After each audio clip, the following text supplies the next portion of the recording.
Olá, queridos alunos de economia, vamos lá para mais uma aula de economia e hoje nós vamos continuar falando sobre oferta e demanda e suas variações.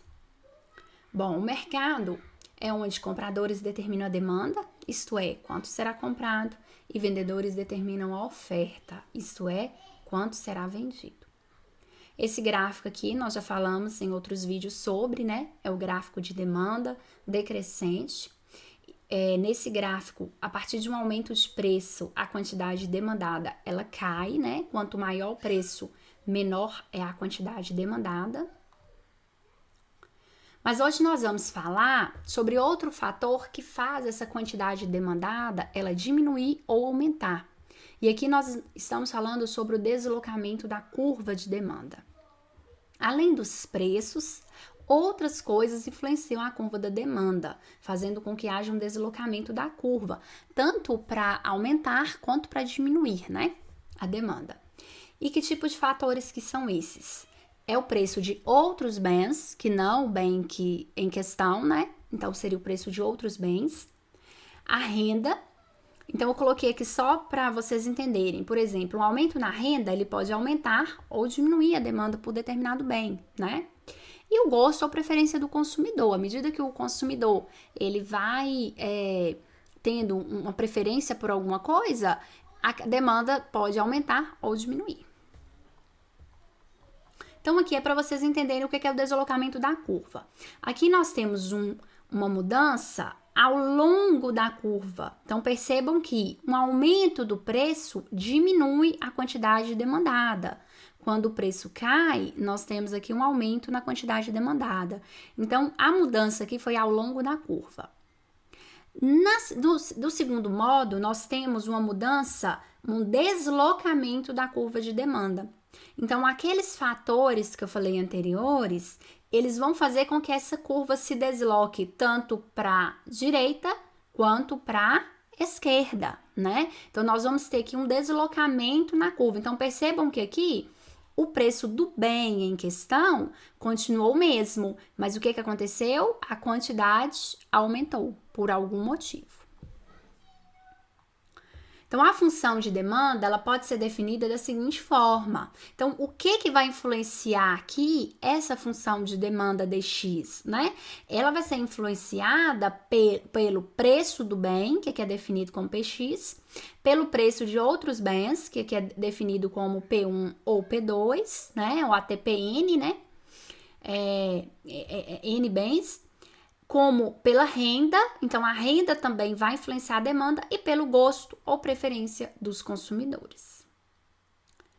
Cada variável dessa que nós falamos deve ser estudada separadamente. Por quê? Porque cada variável ela vai ter uma influência na curva da demanda, né? Na condição ceteris paribus, nós falamos sobre ela nos vídeos anteriores, tudo mais permanecendo constante. Então, se todas as outras coisas permanecerem constante, uma alteração em qualquer dessas variáveis aqui irá alterar a curva da demanda. Então, tudo mais permanecendo constante, né? Suponhamos que as outras não alteraram, que só aquela alterou, vai haver uma mudança ali na curva da demanda. Bom, aí nós temos também o efeito renda. O que é o efeito renda? É quando o preço de um determinado bem aumenta. Quando o preço de um determinado bem aumenta, a renda do indivíduo diminui, né? Nós estamos vendo isso daqui hoje no Brasil. Um aumento exacerbado dos preços, né? Na inflação, nós estamos vendo um aumento muito grande e rápido de preços. Isso está fazendo o quê? Com que a nossa renda diminua. Opa, eu ganho a mesma coisa, mas agora meu dinheiro vale menos, né? Então, fazendo com que ele reduza o consumo desse bem. Isso que é o efeito renda, que é quando o preço de um bem, ele aumenta, a sua renda diminui, não porque você deixou de ganhar menos, mas porque seu dinheiro vale menos, né? E ele passa a reduzir, então, o consumo desse bem. Quando há um aumento na renda, seguido de um aumento na demanda, então aqui nós já vamos falar sobre os tipos de bens, né? Quando existe um aumento na renda, e a demanda também aumenta, então nós estamos falando aqui de bens superiores ou bens normais, quer dizer, aumentei a minha renda e eu aumentei a procura por aquele bem, então são bens o quê? Superiores. Agora, quando eu aumentei a minha renda e agora eu procuro menos aquele bem, quer dizer que eles são inferiores, quer dizer, eu estou uma renda maior, me sentindo, entre aspas, mais rico, então eu não vou demandar por aquele bem. Então, teoricamente, né, na teoria, nós chamamos ele de bens inferiores. Nós temos também os bens substitutos. Quando a queda no preço de um bem faz a procura pelo outro bem aumentar, eles são substitutos. Então, quer dizer, caiu o preço de um bem X, e aí então eu vou procurar outro bem, eles são substitutos, né? Então, por exemplo, café e chá são bens substitutos, porque se aumentar o preço do café, eu vou então à procura do chá, por exemplo, né? Que é um bem substituto a ele. E os bens complementares quando o aumento na demanda por um bem faz aumentar a demanda pelo outro. Então, ele é o contrário do substituto. No substituto, aumentou o preço de um, diminui a procura pelo outro, né? E vice-versa, diminuiu o preço de um, aumentou a procura pelo outro. E os bens complementares, não. Quando há um aumento na demanda de um, tem na mesma proporção o aumento pela demanda de outro. Então, por exemplo, se aumentou a procura por bicicleta, vai aumentar a procura por equipamentos de bicicleta. Então, percebam roupas, né, coisas que você utiliza. Percebam que eles são complementares, né? Bom, então por que a gente fala sobre os tipos de bens em demanda? Justamente por esse efeito renda, né? Para a gente entender o que um aumento ali na renda vai fazer com os bens. E também pela própria demanda em si, para você entender se aumentar a demanda de um, o que acontece com o outro. Então, os bens estão ali ligados na demanda. Agora nós vamos falar sobre a lei da oferta. Então, a lei na oferta, nós também já trabalhamos esse gráfico, um aumento no preço faz aumentar a quantidade ofertada, quer dizer, aquece o mercado e os ofertantes, eles se sentem mais estimulados a ofertarem, né? Então, vocês percebam que aumentou o preço, está aumentando aqui também a quantidade ofertada. Só que, não, assim como na demanda, não é só os preços que influenciam essa curva. Além dos preços, existem outros fatores. Por exemplo, a disponibilidade dos fatores de produção. Então, coloquei aqui só para esse exemplo explicado para vocês terem uma noção. Quanto maior a disponibilidade desses fatores, mais produtos os ofertantes poderão dispor ao mercado. Então, se aumenta ali a disponibilidade dos fatores, aumenta a oferta. O contrário também é válido, né? A tecnologia, né? Então, um aumento ali da tecnologia vai influenciar a curva da oferta, provavelmente vai dispor mais, você vai ter mais produtos para ofertar. Preço e disponibilidade dos fornecedores, então a oferta ela está diretamente relacionada, né, com aquilo que os fornecedores vão ter. Então, se existe mais disponibilidade dos fornecedores em te fornecer o produto, a matéria-prima, o insumo, você vai ter mais condições de ofertar. Se o fornecedor aumenta o preço dos insumos, o que vai acontecer? Você vai retrair a sua oferta, você vai ter menos condições de ofertar o que você ofertava antes, né?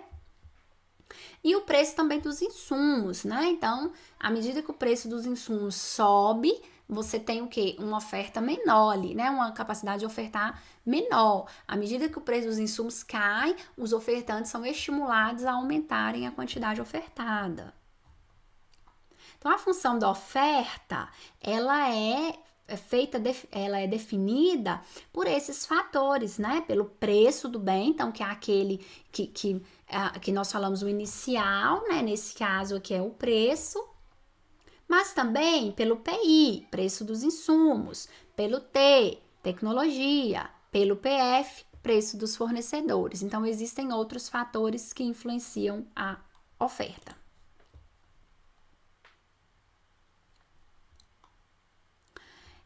Como na demanda, nós vamos ter também um deslocamento da curva da oferta, né? Então, assim como nós tivemos um deslocamento uma mudança ao longo da curva da demanda, vai acontecer com a oferta. Então, aqui nós temos uma mudança ao longo da curva da oferta. Então, aumentou o preço, aumentou a quantidade ofertada. Aqui nós temos um deslocamento, como ocorreu com a demanda, da curva da oferta. Então, aqueles fatores que nós falamos, tecnologia, preço dos insumos, né, dos fornecedores, vai fazer o quê? Ou deslocar para cá aumentando ou para cá reduzindo, né? Então, nós temos aqui um deslocamento da curva da oferta. E o equilíbrio de mercado? Quando o mercado ele percebe um excesso de demanda ou de oferta, ele tende a se ajustar para buscar o equilíbrio. É nesse contexto que surge o equilíbrio de mercado. Para qualquer preço acima da quantidade de equilíbrio, vai haver um excesso de oferta. E para qualquer preço abaixo da quantidade de equilíbrio, haverá um excesso de demanda, quer dizer, uma escassez de produtos, né? Então, vamos lá, ó. Então, aqui nós temos, tá vendo? Para um preço acima da quantidade de equilíbrio, nós temos um excesso de oferta. Para preços abaixo da quantidade de equilíbrio, nós temos um excesso de demanda. E aqui, esse ponto é o equilíbrio.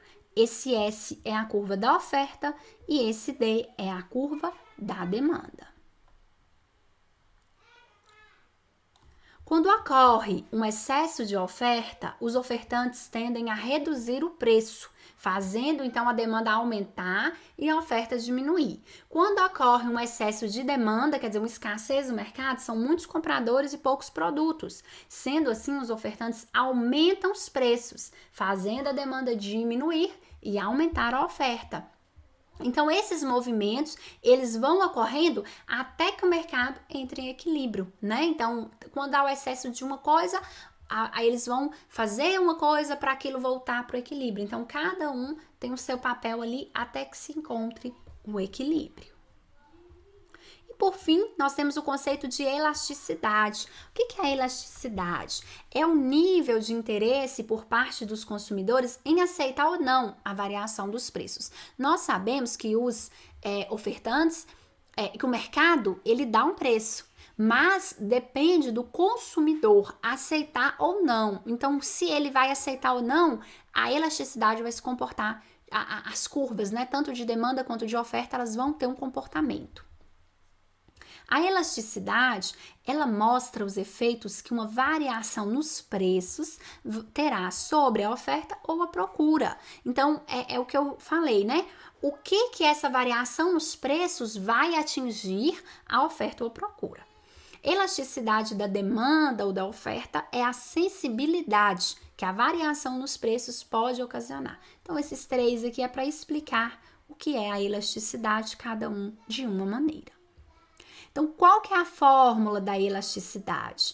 A elasticidade preço da demanda é calculada por essa fórmula, né? Delta, variação percentual da quantidade demandada, dividido pela variação percentual do preço, né? Então, a variação seria o quê? A quantidade demandada final menos a inicial dividido pela inicial, né? Então, você vai pegar essa variação na quantidade e vai dividir pela variação no preço, que é a mesma coisa. Preço final menos preço inicial dividido pelo preço inicial.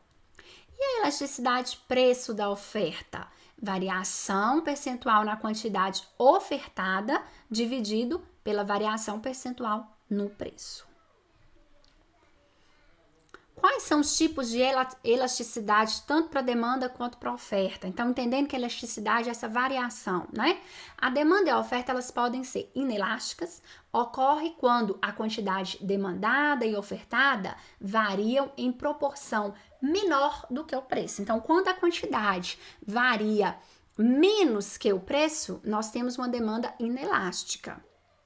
Ela é elástica quando a quantidade demandada e ofertada variam em proporção maior que o preço. Então, se o preço variou X, mas a quantidade demandada variou mais do que essa proporção do preço, então nós temos uma demanda elástica. perfeitamente inelástica. Ocorre quando a quantidade demandada ou ofertada não alteram em nada as variações do preço.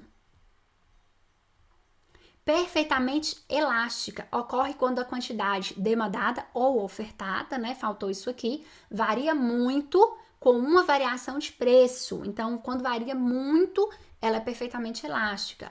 E a elasticidade, ela é unitária quando a quantidade demandada varia ou ofertada varia na mesma proporção que a variação do preço. Então, essas aqui são as minhas referências, tem muito material acerca disso também, tá? Na internet, nos livros, mas eu deixo aqui essas sugestões de materiais que embasaram os meus materiais e que eu espero que ajude vocês também. Então, tá, pessoal? Muito obrigada, por hoje é só, até o nosso próximo vídeo.